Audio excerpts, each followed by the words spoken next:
Happy day 16 of the program, otherwise and forever known as Dr. Paul Day. Dr. Paul Hrkal in the house. I could not be more excited. Hello, how are you? Good morning, Gina. I'm great. I think what we should do, as we do every new group, because we have thousands of more brand new members, is just to do a little introduction. Dr. Paul is no stranger to the program. He's a returning guest. I absolutely love and adore you because all the straight up honest conversations that we have, you like myself are out to actually help people, not just profit from people at the end of the day. And so I'm so grateful that you are taking the time with us today. But I know people are going to ask where to find you, who are you, what are you all about? So let's just give them a little bit of an overview, shall we? Yeah, sure. First of all, thanks again for having me. I absolutely love and adore being on the show. It really is one of those things that, today I woke up very excited. It really makes me come alive. So first of all, it's my passion to help people as a naturopathic doctor. So I'm a licensed naturopathic doctor in Ontario. So that means I see patients one-on-one. If you haven't heard of naturopathic medicine, or if you haven't seen a naturopathic doctor, basically the way we work is that we try to take the time to get to some of the underlying issues, understanding some of the systems that might become dysfunctional over time, whether it's the digestive system, the hormonal system, and everything in between. And most importantly, how are they all connected to the way that you feel? And so that's what I focus on in my practice. I've been in practice over 10 years. And that's basically what I do with my day job. My other time, it's all dedicated to my family. I have 4 wonderful kids and an incredible wife. And work-life balance is important. And I do try to practice what I preach, Same. I try to practice what you preach as well. Oh, that's so kind of you to say. You know what? Believe it or not, I practice what you preach, and now people in my family are practicing what you're preaching. So right back at you. I love it. So one of my aha moments, because, people are they don't know a lot about naturopathic doctors. Yeah. What do they do? One of my aha moments with you is in our conversation about doctors in general. I'm taking my daughter to see our GP today. So important, absolutely play a role. But when it comes to supplements, they can be a real benefit. And this is sort of one areas that doctors, I don't want to say they don't have the knowledge, but they don't really practice in. They're not really suggesting, you do blood work, maybe you need to take a vitamin D supplement or whatnot. The health food stores, there's stores called health food stores full of supplements. The science now, we absolutely, without a shadow of doubt, know that supplements are a benefit. There's a lot of science to back it up. A lot has changed over the last 30 years. So let's talk about supplements, like the concept of supplementing. And so the way I explain it is, if you're deficient in something that hinders the way your body functions on the most basic levels, supplements are there to fill in the blanks until hopefully your body is able to get what it needs. And then, I'm going to add a whole other layer to this question about the fact that you can curate foods, because a lot of old school people will say, I'm eating all this healthy, nutrient rich food. I'm just going to get what I need from that food. And it's not as easy to do that as one would think, and they're just in general. Let's talk about supplements and the benefit. Yeah. So first of all, I mean, as you said, there's multiple layers of the question, Gina. So first of all, a key principle to understand in this question is, can you get everything you need from your diet? And the answer is ideally yes. And so I think we all are on the same page, you and I, about the fact that diet is most important when it comes to trying to fuel our body's function. However, there are some very specific situations, Gina, which almost every single one of us that's listening right now experiences at some point in their lives. Maybe it's not right now, maybe it's been in the past, but that influences your nutrient levels. I want you to think about your nutrients as building blocks for optimal bodily, or even on a deeper level, on a cellular function. So basically, we are as healthy as all of our cells are. Yeah. And these cells require fuel. There's some basic fuel, and then there's fuel for them to do their job optimally. You always talk about optimizing your health. So for example, we'll look at magnesium, one of the core supplements that we talk about in the program. There's lots of research to show that, for example, 50% of people don't eat enough magnesium-rich food. So that's well known. That's been well known for 20 years. And what does that influence long-term on things like, for example, risk of headaches, constipation, all the things that magnesium does in the body? So we might be kind of going along, eating what we're trying to eat, maybe trying to eat organic once in a while, trying to eat healthy once in a while. But the reality is that we've probably over time lost more magnesium than we've put in our bodies. And so we are kind of under functioning. And then there's people that actually have absolute deficiencies of certain nutrients. Vitamin C is a common one. B12 and iron are really common ones. I know you and I have talked about that extensively. Yeah.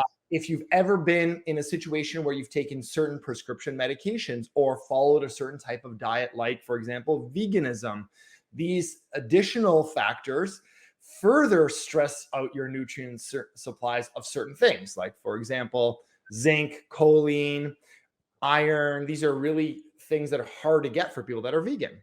And so if you were vegan ever in the past, you might be deficient in some of those things if you still are, or if you just haven't put those things back in. And then finally, what about the effects of eating just a period of time when you've had poor diet? I had a patient yesterday. Yeah. She was just like, you know what, throughout all of her teenage years, she was super skinny. And she was like, how do I get back there? But at the time I was eating a terrible diet. Like, when you eat a poor diet, you're not going to get all the nutrients. So in comes this concept of supplementation. And I actually like the word, because ideally it reminds us semantically what it's supposed to do, Gina. It's supposed to supplement our diet. If you're taking vitamins to kind of make up for a bad diet, that rarely ever works. But if you're trying to eat a good diet and then you take supplements, you can really take your cellular function on the next level. And there's a great study that I just posted on my Instagram about people taking zinc in the highest levels in their diet and migraines. And those people that were taking the most had the lowest migraine events.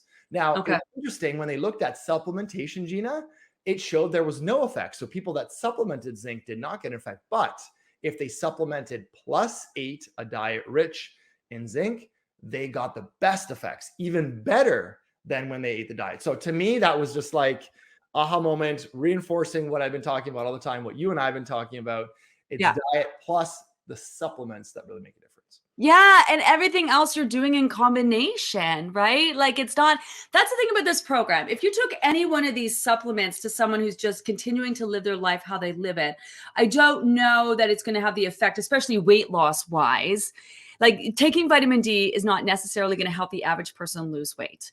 But in combination with all the other things that they're doing, keeping your vitamin D levels up to where they need to be is going to help your body function at a more optimal level, which is going to address your body's needs, which is going to have your body functioning better, which means your body's going to be doing everything really better. How would you know? Okay, so the next question is, so I suggest these supplements because they help with weight loss. If your body's feeling you need to store fat, these can be a benefit, especially while following the program and plan. But how would someone know? We got a lot of questions yesterday. How do I know if I need these things? And I say, read over the list, look at, see if anything kind of resonates, see if you think it would be a benefit. For example, omega-3. Like, if you're not eating a lot of fish, you're not getting the right amount of healthy fats in your diet, and how would you know? Maybe you might want to think about supplementing. If you're extra stressed, you know what I mean? If you're concerned about brain health, you might want to consider supplementing. Like, in a nutshell, how would people know that they need supplements? I mean, there's kind of like 3 ways we can figure things out if we actually know. The simplest way is, and again, this applies to some nutrients like vitamin D and iron and B12. You can actually test these nutrients to see, do you have a low level? So have a conversation with your family doctor. If you don't have that great relationship, you can always ask. You have to kind of be prepared to advocate for yourself sometimes, and that might make people feel a little uncomfortable. You kind of said it earlier, you alluded to it. Medical doctors are not nutrition experts. They are not optimizing. Their mentality is, what's the worst case scenario, and what can I do to basically deal with this fire and put it out? Well, as a naturopathic doctor, I look at, okay, so what's optimal? So I'm always kind of going back and forth with people's medical doctors about, like, I kind of want to know what your optimal function is going to be. And they're kind of like, well, you don't really need that because, it's the bare minimum that we're trying to do. And so it's really a difference in philosophy more so than actually anything to do with science. Yeah. And so I think one of the simplest ways is you can test something. So get a really comprehensive blood work. And a lot of what I do with my patients, and I have a ton of people that have gone through the program that I see as patients, we do that for them. We do a super comprehensive assessment of their entire metabolism, from nutrient deficiencies to their organ systems. And so that's another way that you can do it. over and above going to your family doctor. And there's a cost associated with it, but now people are like willing to level up their health. They're like, I'm going to do it. So that's number Yeah. one. Number two, Gina, is symptoms. So for example, if you have common headaches all the time, or if you're constipated all the time, or if you get restless legs, for example, you have really tight muscles, these are all signs and symptoms that could be potentially linked back to, for example, magnesium deficiency. Yeah. So a lot of times it's like you can't test magnesium accurately in blood. It doesn't tell you if your cells have enough, but you can use symptoms to possibly inform you that you need a bit more. So try supplementing with magnesium. It's super safe. If you have any questions, always talk to your naturopathic doctor, talk to your family doctor to make sure it's okay.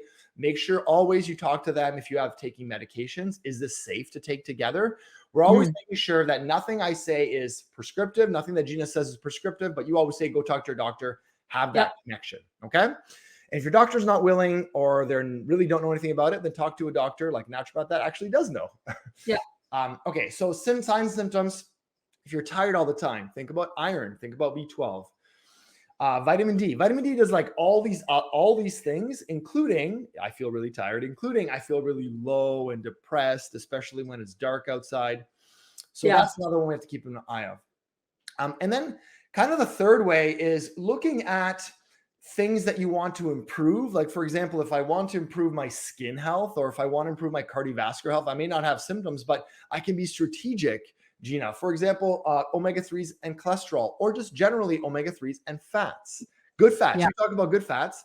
Omega-3s are a great way to get them. So those are three ways that I think you can kind of directly and indirectly assess, do I need to take some of these supplements? And then I would say finally, and this is kind of, I think, what you're talking about, is if you're doing a plan that you are going to be changing your diet, there is sometimes an increased need for extra nutrients to help your body do the job you're asking it to do over and above it normally does, aka detox, aka fat mobilization, things that you haven't had to ask your body to do before. I think the supplements you're recommending are just foundational building blocks, especially in that first recommendation list that you have.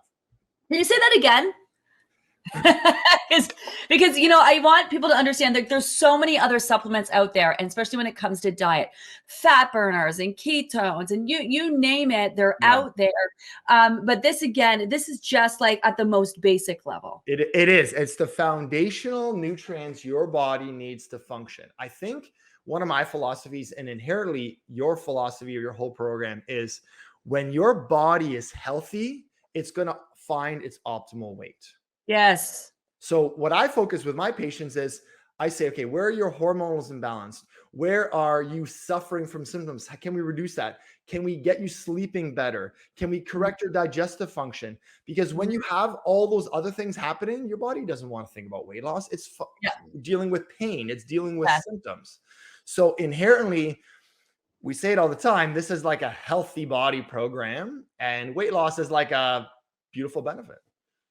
What you just said there, this is what I'm always talking about. The goal right now in consistently, eating nutrient-rich foods and eating to satisfaction is giving the body everything it needs so it no longer feels the need to focus on, storing fat. You know what I mean? And focus on releasing the fat because it's not focused on doing all these other things, at the same time. That's what it's about. It's just building that strong foundation and helping your body get to that more optimal level so it can even start thinking about fat loss. Yeah, you just prompted me to remember something. Like, let's look at this little example.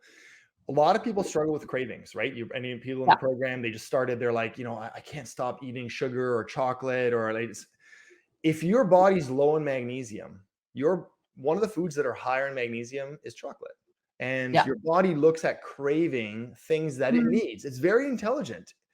Every sign and symptom it's like a little light on your dashboard of your car. It's telling you something. Now, sometimes it's yellow. Most of the time it's flashing yellow. But when it gets red, that's when people are like, shoot, we got to do something because now I'm in pain or I'm in discomfort. But most of the time, it's telling you in little shades of yellow, like, you know what, pay attention to this. Pay attention to this. I have cramps in my period. I can't tell you how many patients I've seen that have gone through the program that are patients of mine, and they've said, you know what, I took magnesium, now I'm sleeping deeper. I don't get cramps anymore.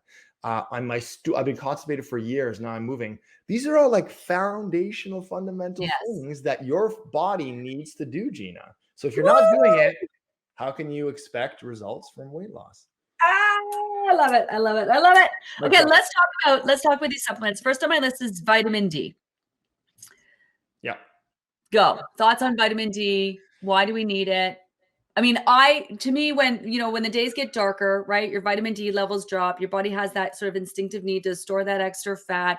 The studies have shown that in people who have weight loss to lose, their vitamin D levels are significantly lower. Or lower. Yep. So many benefits, like just sort of basic benefits of vitamin D. Yeah, I mean, I think if you do a quick Google search, it's like for bone health. But now what's being added to that list, it's cardiovascular health, it's immune function. We've heard a lot about this through COVID. But the other ones I really, really like is all the hormonal effects of vitamin D. Because vitamin D, it's a vitamin, but it's actually really a hormone. And what hormones do is they travel almost to every single cell in the body. And there's a vitamin D receptor almost on every single cell in your body. What does that mean? That means that your body needs it. It really likes vitamin D levels. And ultimately, vitamin D is produced by being in the sun. So it is referred to sometimes as the sunshine vitamin. Now, there's a lot of other benefits of being in the sun that's over and above vitamin D. Yeah. However, when you're in the sun, you roughly make for about 20 minutes, about 10,000 IU if you don't wear sunscreen and you're kind of have 50% of your skin exposed. But if you live in Canada like we do, or most of the kind of northern hemisphere, you're not going to really get that. Even people, I just had a patient today that they're like, I never go out in the sun ever because I have an allergy, or I don't like sunscreen, or I don't want to get wrinkles. But that's where you get vitamin D. So, AKA, you need to take some supplements to make up for that, Gina. Now, sometimes people have trouble absorbing vitamin D. And so vitamin D is a fat soluble vitamin. You want to get it in an oil or a drop, ideally, because you're going to take it with food because you're going to get better absorption. So we'll talk about for the next kind of 3 months for the duration of the session about some of these other nuances about getting the most of your supplements. But vitamin D is so important for every single function in your body, primarily immune system and mood and energy levels and pain. So I think I could probably go on and on about that, but that's probably a pretty good overview of vitamin D. So you mentioned there's pills, there's drops, one better than the other. And what about D3? And what about this whole thing with K? Everyone always asks, should I add K to my vitamin D? Yeah, great question. Vitamin D, when you get it from the sun, it gets converted to something called vitamin D3. But if you were to consume vitamin D from certain fungi like mushrooms, you're going to get D2. And that's not a very absorbable form of vitamin D. So that's why you always want to look for D3. And to be honest, most supplements now are D3. The only place you'll see D2 is in fortified foods, which again, you're not going to get very much from it. If you see milk with vitamin D, they actually almost always have it in the D2 form, which is an inferior form. And so because it's vitamin D is fat soluble, I like it in like a fat soluble form.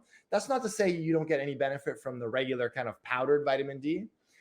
But it's if you're struggling to get your vitamin D's up, maybe you should consider taking one that's a little more absorbable. K2 is like the cousin of vitamin D. It's a fat soluble vitamin as well. And it kind of does a synergistic thing with vitamin D because one of vitamin D's main job is to put calcium out of the gut and into the bloodstream so it can be used by bones. We've known that for many, many years. However, K2 helps the calcium go to the right place because once you put it in the bloodstream, the problem is it just going to stay in the bloodstream and harden your arteries, just like, your pipes that get calcified? No, you need vitamin K to put it in the right spot. So it prevents the overcalcification of tissues that calcium should not go in. So vitamin K2 has some good synergy there. There's a whole bunch of other benefits, but that's the relationship with vitamin D3. So do they need to add that in along with their D3? I would say it's not like an absolute necessary thing that you do, but I do think it would be a good idea, especially if you've been on vitamin D for a while and you've been just taking it straight up. There are other factors like magnesium that I think are more important for vitamin D synergy. It just helps it do its job better and actually become activated. But I think K2 would be a good idea. It's not absolutely essential. So if you have one, use it up, but maybe next time, consider maybe adding a vitamin D that has some K2 in it because there's a lot of combo formulations. So I don't think you'll need to go out and get K2 right now if you don't have it. So it's a matter of optimizing and then also the rabbit hole of how all of this works together. Your vitamin D with your omega-3, with your magnesium, with your calcium, like with your Ks and the whole alphabet. Yeah, there's a ton of synergy. I've just alluded to a number of them already. The key balance here is, Gina, is that you don't, if you're new to supplements. I had a patient yesterday, they were like, I never took supplements before, Gina, and now I'm taking her basics, and they're maybe comfortable with that. And then maybe the secondary supplements are things that, you may need to talk to a naturopathic doctor about, because, you're pretty new to this. And that's like a reasonable plan to do. If you have any questions, always get some clarification. I'd rather you take things consistently, but a few things, than try to do more but be inconsistent with them. Because there's just it's a human factor too. When you have these 5 things sitting in front of you, are you able to take them all? If so, check, great. But if not, I'd rather you stick to the ones you're able to take, but take them properly. Yeah, good point. Okay, what's popping into my head right now, and again, this is not a supplement program. You don't need to take supplements. I would never want, I know finances are an issue for some people. Some people just aren't into them. Someone who does the program with the supplements, someone who does it without. Thoughts? Well, you know what? We really don't know. You can have success with both ways, obviously. Yeah. So Yeah. I think that's the key thing that we're going to say. I think it's important, over and above the actual physiological effect that we just talked about. There's some research showing, and I'm particularly thinking of a book that was written about, I forget the name of it. So I'm just going to basically, the example that I'm thinking about is that when a person was really trying to change their risk for cancer and do some really strong things, they kind of researched all the things that a person could do, and they found one of the factors was the people that changed their diet but also supplemented. And there's a psychology about, I'm going to do everything possible, Gina, to improve my health. And supplements have the effect physiologically, but there's also the effect of, I'm doing this that's going to be helpful for me, and I'm complying with the program. And so there is, I really talk about this all the time with your patients and your members, I should say. Gina's plan is a mindfulness-based weight loss plan. Makes people think about their diet. It's not sitting there meditating, even though that would be a good addition. And we'll talk about that in the future. I have some thoughts that I want to share with your group at that point. Yeah, I'm really excited about that. All day, every day. You probably would get sick of me if you did that. But anyways, I think that, I think it's like one of the metrics that I judge of people being like, are you all in or not? Because if you're like second guessing the supplements, what else are you second guessing about the program? So anyways, I know we went a little deeper there, but that's just the observations I'm looking at some of the people in the program. I want to be real. Some people are hesitant. I want to have that conversation. I know a lot of things have changed in terms of supplements, the science behind it and whatnot. And, I want to just honor, respect every single person going through this program, what they believe, what they don't believe. I do recognize, though, in order to make change, you have to sometimes change some of those beliefs, right? You got to change the things that you're doing, especially when you're in the pursuit of change. And I think, to me, we're carving out this period of time to specifically focus on this thing. And you want to maximize your efforts. You want to, if this is the time, you want to do all the things to achieve the results that you want to achieve, or be okay with the fact that maybe it's going to take you a little bit longer, would you say supplements speed up the process? Would that be a proper term? I can't honestly say that. I don't have any evidence to show that, but I do think that the pattern that I would observe with the people that have gone through the program is the people that are all in on every aspect, moving their bodies and eating all these additional things over and above the core things. I think that does have a positive additive effect, I would say. But that's just my observation. I can't hang my hat on some research. Maybe there is some research. I just haven't looked at it. Well, we'll just have to start doing the research. I mean, we do have people doing research on the program. Yeah, I know. I've heard, and that's exciting. Yeah, so exciting. We actually got into the obesity conference in Whistler in April, which is I got so much to talk to you about. We'll talk. That's awesome. Let's talk about omega-3s. I have a pill base. I have liquid base. Before we move forward, what's your thoughts on gummies and chewables? Oh, yeah. I know what they are. But I need to say it. Okay. I'm going to say this. A lot of times, it's kind of like having your cake and eating it too, using an example. Like if you want to take a supplement and you got to take it in a gummy because, there is issues with swallowing capsules, fine. There are some practical issues. Like I know a lot of people use it as something that's friendly for their kids. My kids don't take any gummies but they've taken in the past. We've tried them, but it's one of those things of you're really going to limit yourself with some of the medicinal effect. So it's probably going to be like, cool, it tastes good, but there's a lot of sugar that's coming in with it. And you're getting a low level of something that you actually want to get a much higher level of. Already, most vitamin D and omega-3s, the dosage can be quite low on some of these things. And in fact, you might need a lot more. And that's a conversation you got to have with your naturopathic doctor to see, do I need more of these things to get the effect I'm trying to do? I hear it and see it all the time. I have inflammation, Dr. Paul, so I'm taking an omega-3, but a basic omega-3 dose, most of the research that you'll see on the one that you lifted up, that's for cardiovascular prevention. So just general overall health. But if I'm going to start lowering inflammation, I got to get a higher dose of that. And so that's where I got to have that conversation. So if you're one of those people that's wondering, am I getting the benefit of these things, or do I have something specific I need to get more out of my omega-3s? The higher dose makes a bigger difference. And unfortunately, I can't give you all those doses, doctor-patient relationship, all that kind of regulatory stuff. But overall, omega-3 at the most basic function, it's a good fat that gets incorporated into your cellular membrane. And then that's where all the action happens. That's where the signaling happens, Gina. That's where inflammation is quenched and resolved. And omega-3s help you resolve inflammation. That's one of the fundamental things that omega-3s do. And inflammation is at the root of obesity. It's at the root of cardiovascular disease, depression. The list goes on and on and on. So overall, omega-3s, very, very helpful. Yeah. And we could go down the rabbit hole of that conversation of inflammation, which we're going to do next time you come on.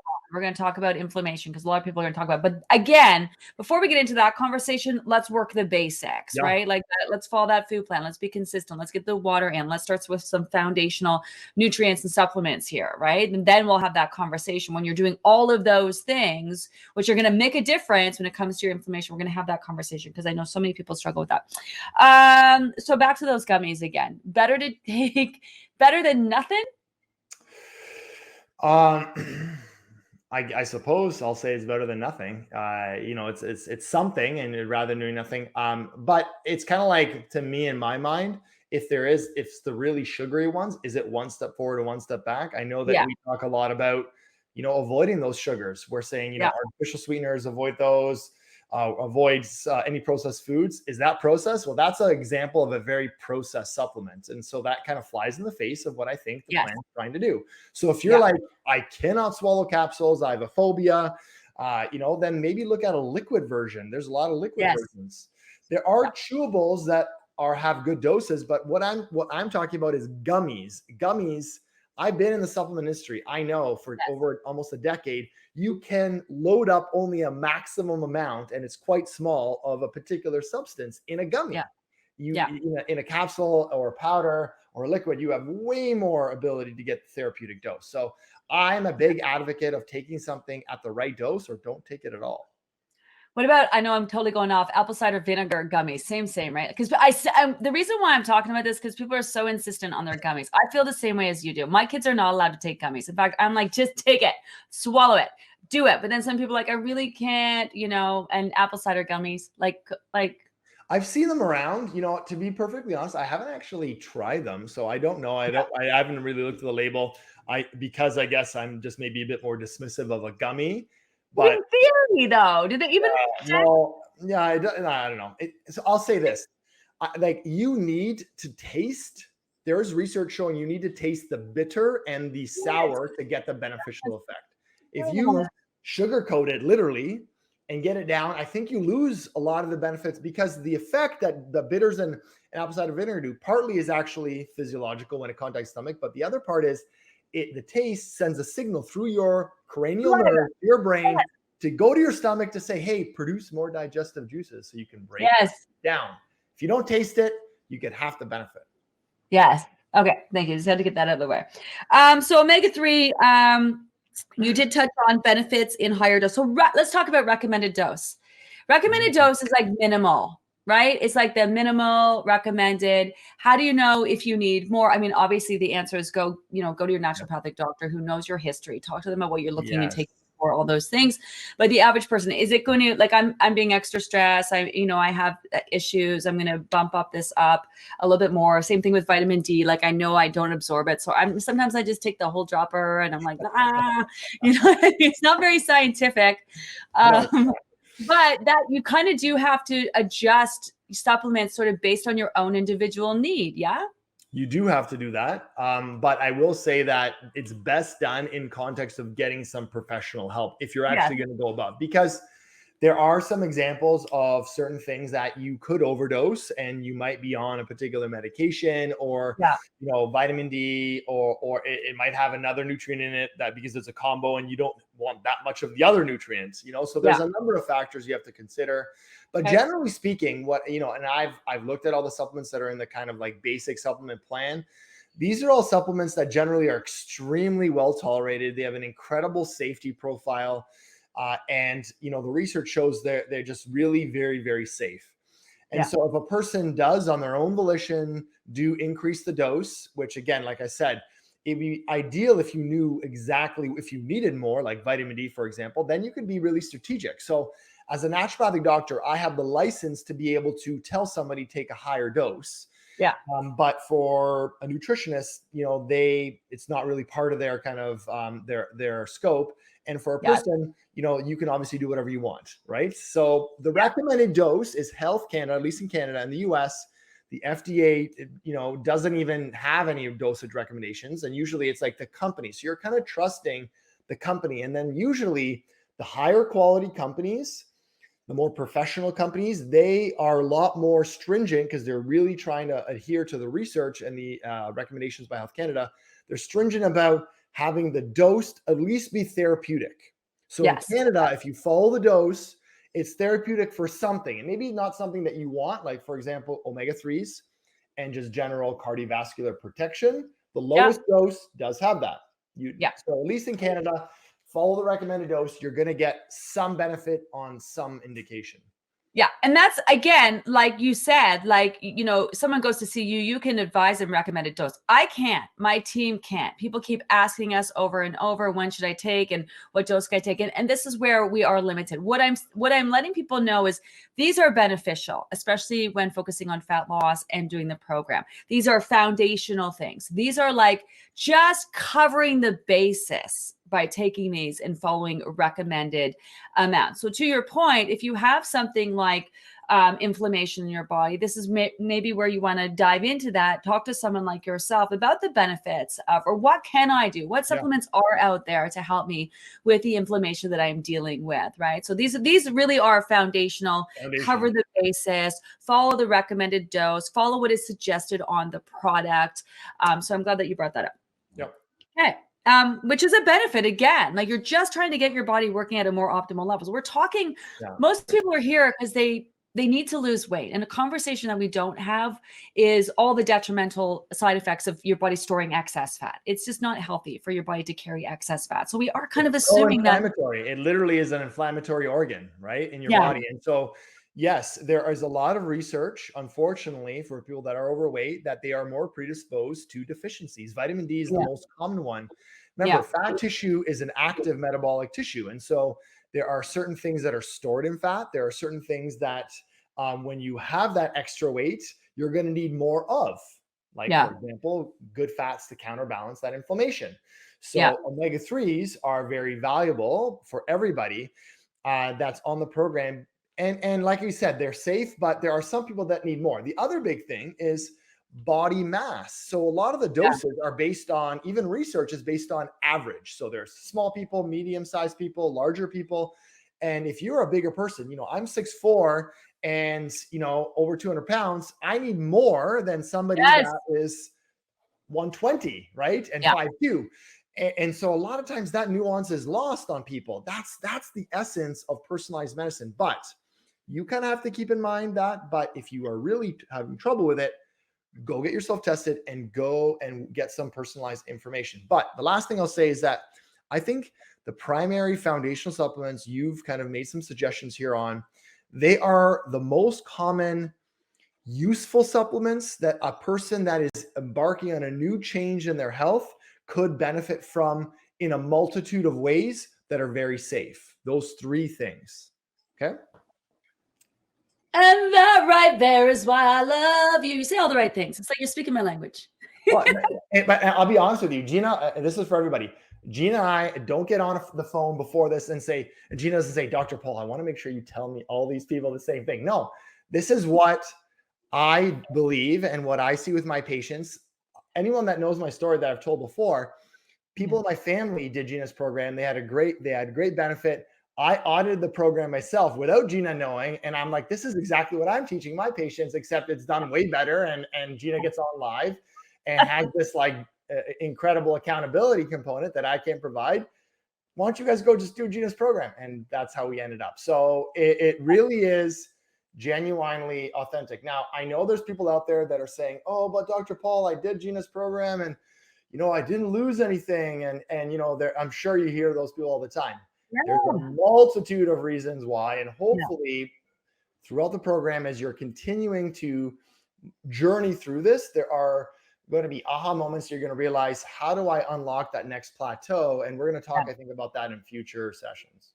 Yeah, we're going to do everything we can to make sure that people are as successful as possible, including having conversations like this. Like, I've learned so much from you.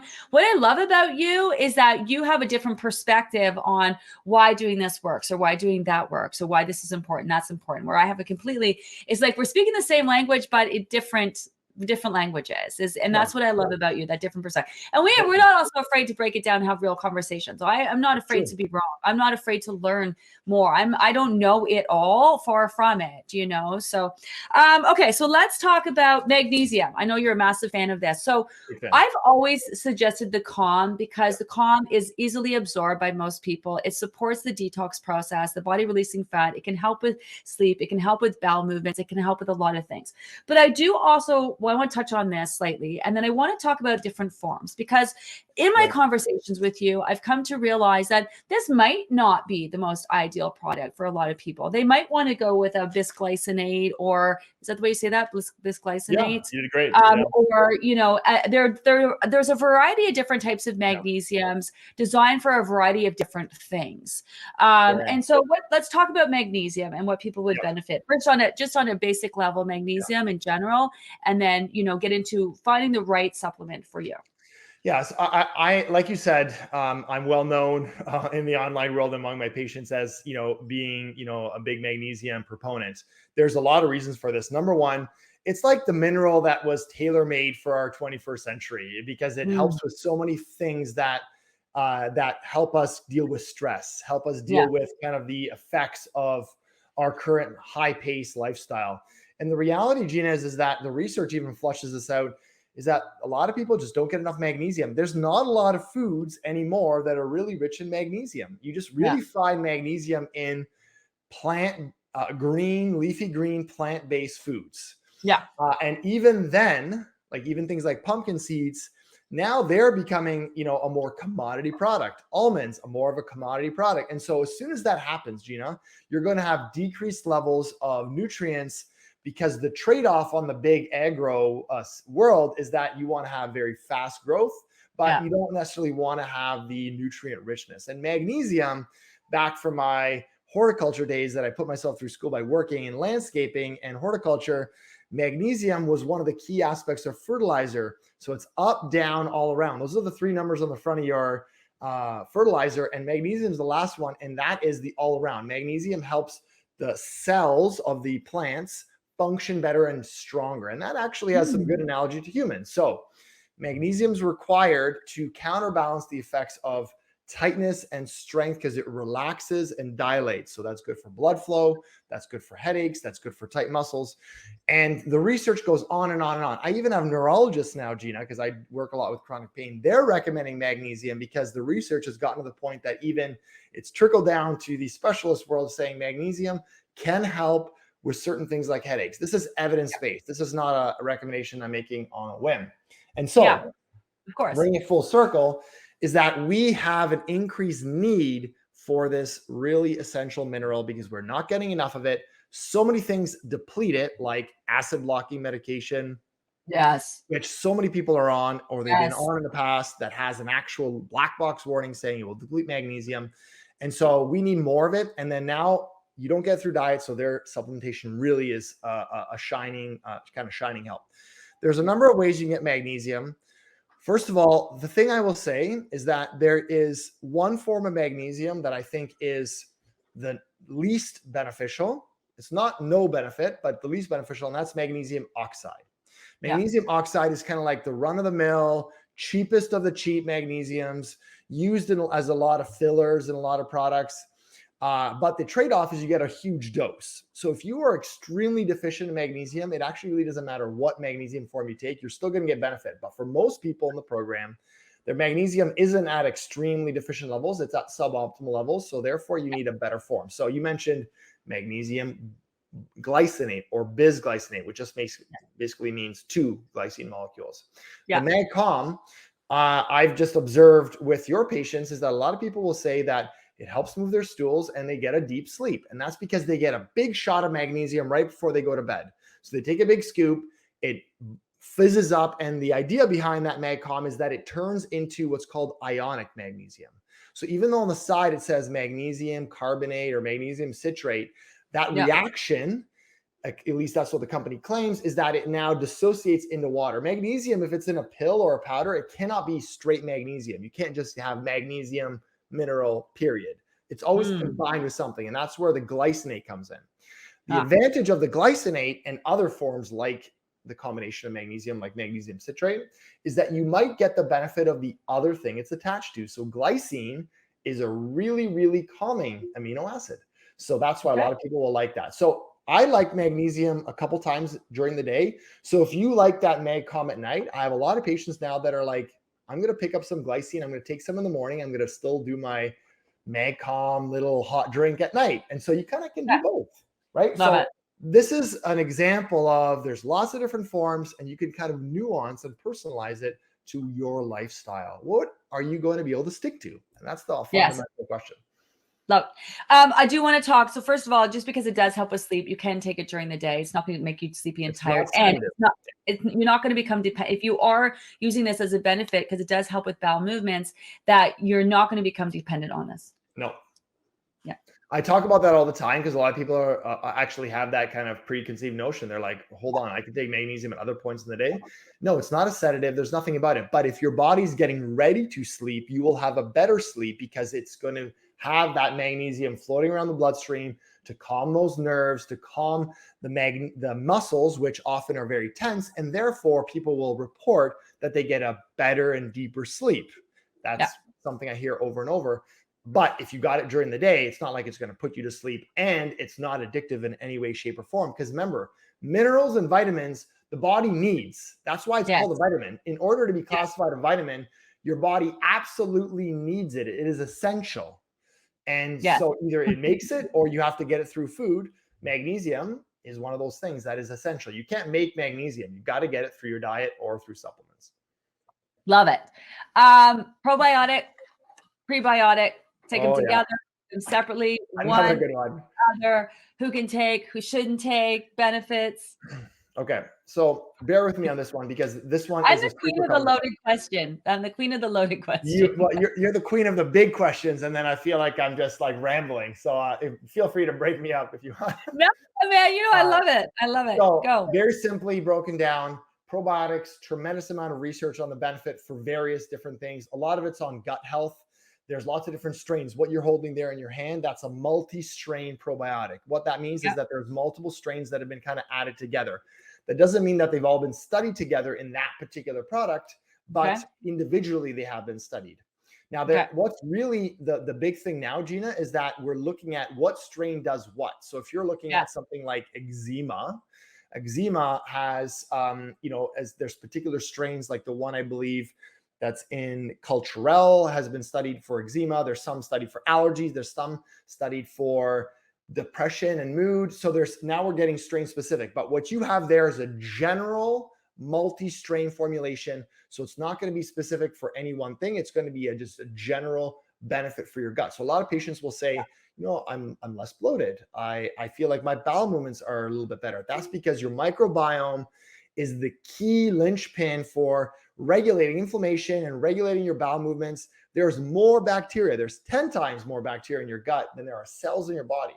Let that sink in for a second. We are more bacteria than we are human cell, if you think about it. So we really need to make sure that we are going to have a healthy microbiome. And so probiotics help that. But probiotics are the same as grass seed for a lawn. They're not actually going to fertilize your lawn. So if you have a microbiome that is good, that's balanced, ideally, if I want to like make my lawn nicer and there's no like kind of patchy holes on it, then I'm just going to throw maybe a little bit of probiotic on it, grass seed, but I also want to do some fertilizer. And that's where that prebiotic comes in. So grass seed, probiotic, prebiotic, pre meaning before the biotic, meaning it will help promote the growth of it. That is the fertilizer. So actually there's a synergy between the two. Now you don't have to take them together. A lot of people are like, do I have to take them in the same? No, inside each probiotic capsule, there usually is a little bit of fertilizer. You'll see it on the label as FOS. And this is the thing that keeps the bacteria alive while it's sitting in the capsule for all of its shelf space and shelf time. And it will also feed it when it goes down in your gut. Now, there are some exceptions to this where people might take it, like, for example, people with IBS, and they don't get any benefit. In fact, they feel a lot worse. So probiotics and prebiotics, if they make you feel worse, it's a sign that maybe your gut microbiome isn't balanced. And that's a good sign that you might need to go work with somebody to help rebalance that. Okay. And so that's a one possibility for people that might not get the desired effect. But generally speaking, people will either get no effect or they'll be like, you know what, my tummy's better. So what the time frame on like how long you keep taking it before you think, okay, maybe I shouldn't be taking this?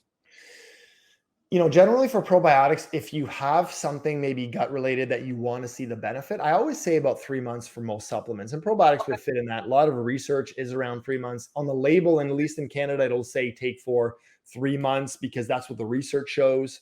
If it's shorter, it'll show shorter. But you know, it's funny. I think from probiotics, there sometimes needs to be a longer impact because it's the repeated signal that gives the signal to the microbiome to change. That's what probiotics do. They are signals. It's not like they're going to necessarily make a part of your microbiome regrow. It doesn't always work that way. It's more of like it's a constant signal, and maybe over 3 months, your skin might clear up and it might lower inflammation allergically.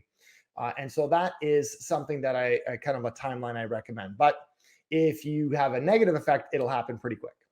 Okay. So just a quick recap, who would benefit from a probiotic? Well, based on an earlier conversation, anybody that's doing your program, I think would benefit from kind of taking a probiotic in general. And especially beneficial for people that have IBS or any gut issues, constipation, food sensitivities, allergies. These are things that all related to immune function, and most of your immune function is in the gut. Frequent infections, things like that. If you've been on antibiotics in the past, if you feel like you are going to kind of getting like changes in bowel habits, these are all good examples specifically for probiotics. And if you don't have those, I still think it's worth trying to see if you're going to get kind of the generic benefit from it, because there are a lot of things that omega-3s and probiotics do that are kind of in behind the scenes that, you know, that do to regulate, for example, inflammation. And that is generally helpful for any kind of health program. And prebiotic, who would benefit from that? Same thing applies to prebiotic, Gina. So I would say, and in fact, I would say there's a couple added benefits to prebiotics because they're often fibers. So you'll notice that it's like inulin, or you'll notice like it's guar gum. There's two types of fibers. There's insoluble, which is like, you know, the strands in celery. This is the stuff that does not get digested, but it gives you bulk. It's like the husk of psyllium. It's the outside of a flaxseed. This is going to kind of like give your stools, scrape the kind of toxins and waste out a bit more. This is super important, but prebiotics are actually soluble fiber, and this is what bacteria will ferment as fuel. So it actually feeds the good guys. So it's the fertilizer. So I want to make sure people understand. Fiber is the big overarching category. It gets broken down into soluble and insoluble, and part of soluble is prebiotic. Okay. Okay, so that's how it's Yeah. kind of broken down. And you don't need to take a probiotic with a prebiotic.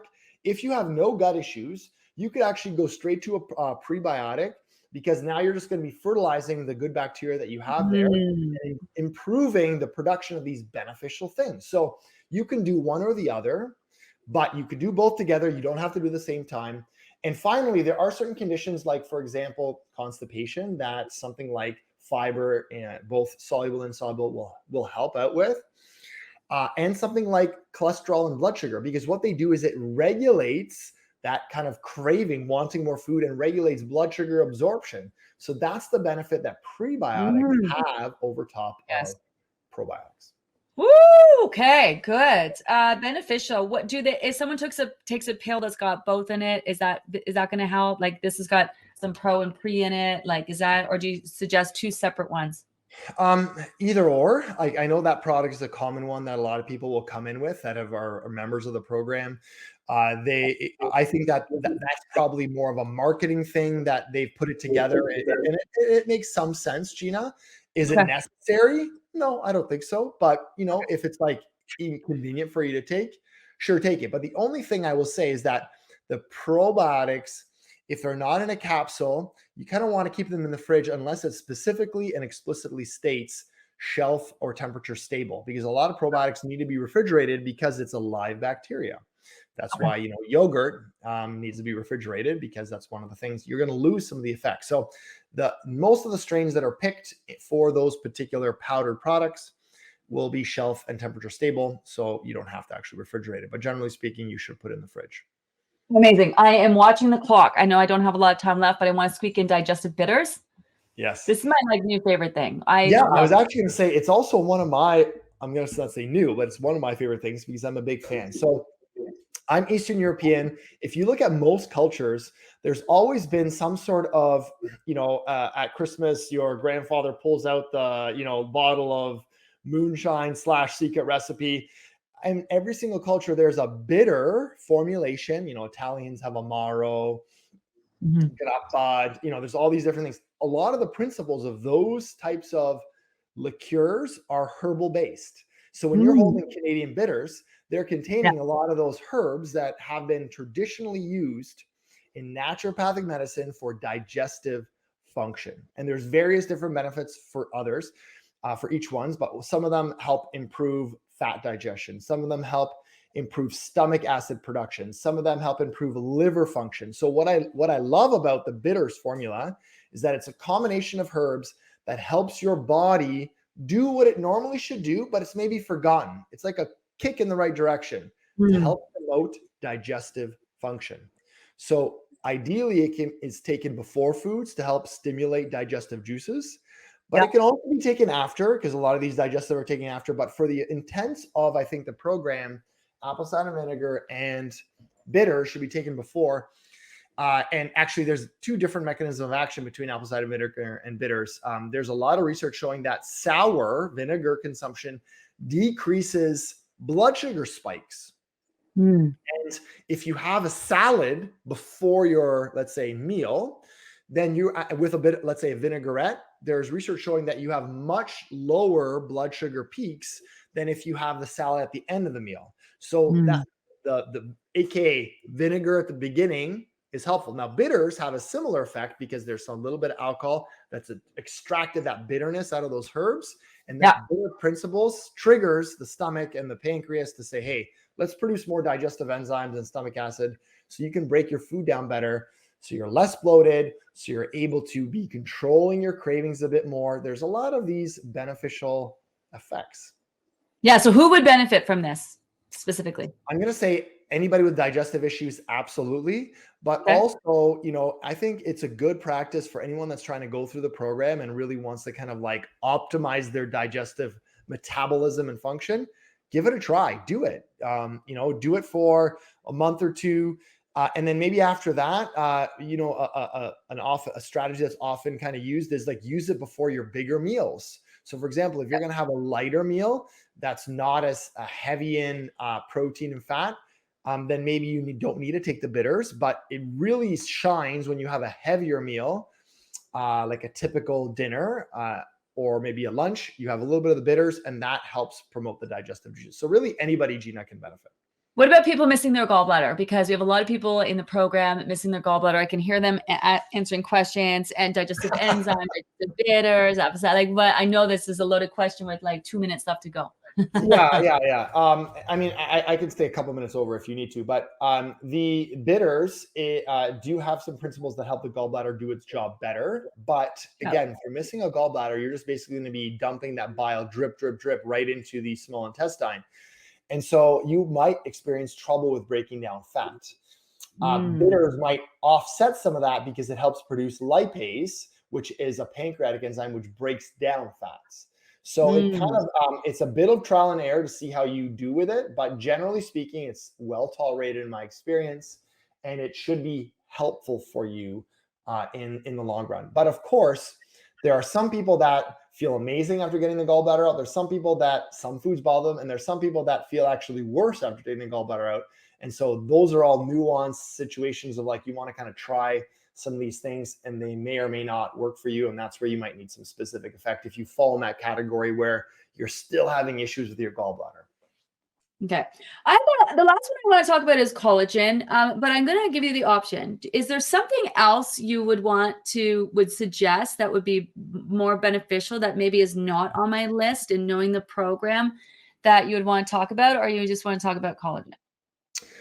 You know what? I'm going to talk about collagen because I'm going to say it's the one thing that almost every single one of your members follows and does. And the main reason, and it's pretty, it's a bit superficial, is that it helps with skin. It helps with wrinkles, right? Yes. So I think I'd like to address it because it's just something that so many people are interested in.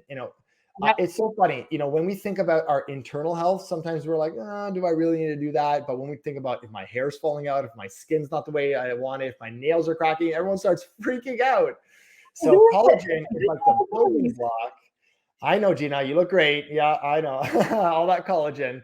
But there's research showing that it helps with skin elasticity, decreasing wrinkles, especially the marine collagen. A lot of that is associated with skin and dermal function. There are actually different types of collagen. There's type 1, 2, 3, and 4, and they all have different benefits on different tissues. So for example, people recovering from a surgery, I might recommend one that is specific for your connective tissue. People that have joint pain, I'll recommend a specific form that's been studied for joint pain. So generally collagen is good for aesthetics. And that's most of the research, but it's also like taking like a very like targeted protein, because collagen is a protein, chain. So it's kind of like going to be helpful for that. And it's easy to mix into at least some of the powders, mix into your coffee in the morning. You can throw some MCT oil in there. You could even throw a prebiotic. There's a great soluble prebiotic that I use that mixes totally clear that also can be added in. So there's like a good morning elixir, and then you have your evening little magnesium power drink before you go to bed, and you're good to go. Liquid powder, one better than the other. I mean, these are two of my faves. The deep marine, they're both marine based, deep marine and within us. It's just because I'm familiar with these, but liquid pills. I mean, pills, I would imagine you'd have to take a lot of them. Any downside, any preference? It's about preference. I would say like sometimes the liquids are flavored with stuff like orange, for example. I just saw one at Costco, and so some people might be like, I don't love that sometimes. So powders are just a little bit more benign. Again, mix is pretty clear, but some people just really find the convenience of a capsule easy, so they might have to take 3 a day. So any one of them is okay as long as you're taking the evidence-based dose, and usually that's one that's recommended. And capsules you will have to take more, Gina. Anyone who has to be mindful about taking collagen? You mean like in terms of safety? Yeah. There's really no side effect that I know of collagen. It's like eating, a very targeted steak for your skin. It's kind of like that type of approach. But overall, extremely well tolerated, unless you have like an allergic reaction to, let's say, the fish that would be in it. So obviously, yes. Yeah. And again, all of these products, there is different ranges of quality, I would imagine. There is. There absolutely is. I'll give you a quick last example here. I have lots of patients taking omega-3s, and I have some patients that will say, you know what, I get burps. I get fishy burps when I take this brand. And it was like a good brand. that you found a health restore. So I said, listen, you know what? I really think you need omega-3s, but let's just switch this brand up.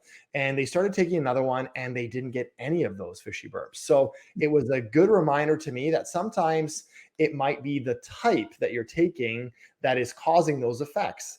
Also, putting it in the fridge or the freezer does help reduce some of those like fishy burp backs. But overall, the higher quality, you kind of get what you pay for when it comes to supplements. But of course, you have to be conscious of money, and there are some exceptions. Like, I think generally a lot of people get stuff from Costco and places like that. And so if you're looking for just general health, they do a pretty good job at that. But if you're looking for something more specific, that you really have this condition that you want to address, maybe get the higher quality turmeric or curcumin that is maybe $50 or $60, but you're probably going to get way better results on your joint pain. We'll talk about curcumin next time if you don't know what that is. We will. And then there's that other tier, which would be professional lines that you're dealing with, right? So there's that kind of general line, that higher level, and then, that really kind of niche, like professional line. They're like very condition specific often. It'll be like, if I'm dealing with somebody with PCOS, I'll give somebody a formulation that was like developed by other clinicians for that. But a lot of times I use 20% of any supplement can help 80% of things. So what does that mean? Foundations, aka what we just talked about, if you take them correctly, it will help most things, Gina. Because ultimately, if you help your cells function better, physiology and pathology will get better. It'll normalize. So if you're looking for the Garcinia or the red raspberry ketones, if you're on that train, then you are going to really, unfortunately, set yourself up for disappointment. You really need to be on what are the foundations my body needs to do. And then I look at, how am I eating? How am I sleeping? How am I thinking? How am I moving? If you're going to start looking at those major big stones, that's where you're really going to get the effect. And that's really, I think, what the program does for a lot of people. I love it. Okay, so we're going to have you back. Inflammation, gut issues, food sensitivities, hormones, any other ones that you'd like to talk about? Yeah, we're going to talk about obstacles to why you're not losing weight. We're going to talk to, that'll be on the supplement world, the dietary world, the mindset world. We're going to talk about things like fatigue. We're going to talk about things like things that you're struggling with as obstacles. So, throwing those questions, Gina and her team will go through all them. Again, I can't give you specific recommendations. Everything I talked about today is for educational reasons. Always, always, always go talk to your doctor. Gina and I are here to teach you. Doctor means teacher. We are here to teach you. And after that, helping you to kind of level up and just be the best version of yourself. Yeah, and empowering people to be advocates for their own health and wellness. I couldn't love it anymore. I know people are going to ask where to find you. I saw that Drew just added your Instagram account. Drew, what was it? Thank you. There we go. Yeah. Hrkal ND. Instagram, my website, exactly. There it is on the screen. I always say this. A lot of people are like, okay, you know what? I want to go work with Dr. Paul. I want to work with you if you're serious about your health. And, if you're looking for, just kind of like half in, half out, that often doesn't work out. So we're really looking to work with people that are serious about leveling up, really taking the next step in personalized medicine. And if that's the case, call the clinic. We can figure out something out for you.